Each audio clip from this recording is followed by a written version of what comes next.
Ahora que Dead Island 2 tiene una potencial fecha de lanzamiento, me pareció interesante hacer un breve repaso de la saga, la cual goza de un historial mucho más interesante de lo que muchos creen.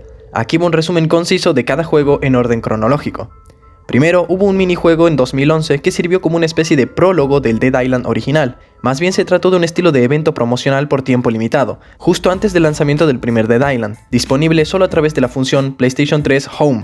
Aquí la idea es que los jugadores utilicen diversos objetos para disipar una horda de zombies. Este minijuego podía disfrutarse en modo cooperativo para hasta 4 personas, y quienes lograban terminarlo recibían un arma llamada carne explosiva, un arma que se podía recuperar posteriormente en Dead Island. Y hablando del mismo, en ese año, 2011, tuvimos Dead Island. Hablamos de la entrega que lo empezó todo, un juego de zombies en primera persona con un enfoque RPG y brutales combates cuerpo a cuerpo. Un total de 4 personajes jugables que, además, cuenta con cooperativo para 4. Dead Island Riptide salió en 2013.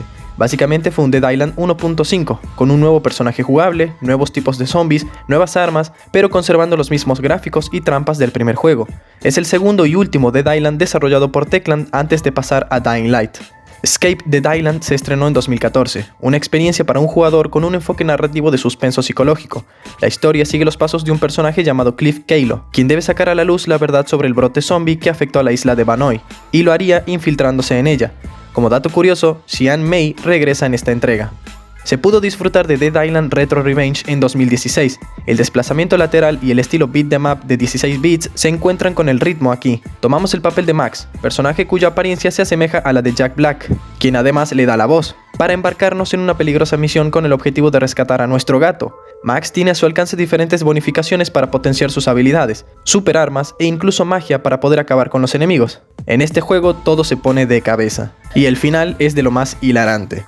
Dead Island Epidemic estuvo de moda entre 2014 y 2015. Este fue un MOBA free to play que combinaba zombies con el estilo de juego de League of Legends. Aunque no duró mucho tiempo, los aficionados lo apodaron Zomba, cuyas siglas significan Zombie Online Multiplayer Battle Arena. El título enfrentaba a 3 equipos de jugadores en una desesperada lucha por la supervivencia. La mezcla dio frutos y el juego resultó muy divertido. Lamentablemente, no llegó a salir de su estado Early Access. Debido a la escasez de jugadores, fue dado de baja en 2015.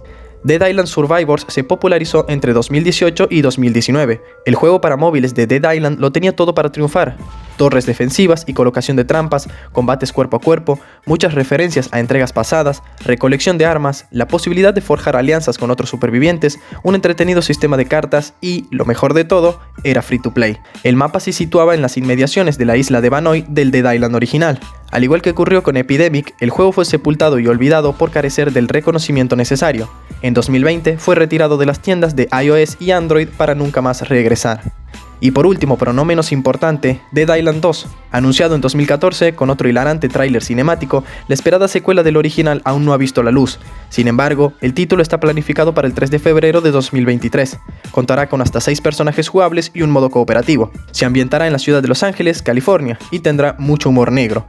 Si quieren saber más sobre este título, aquí arriba en las tarjetas les dejo varios videos con mucha información.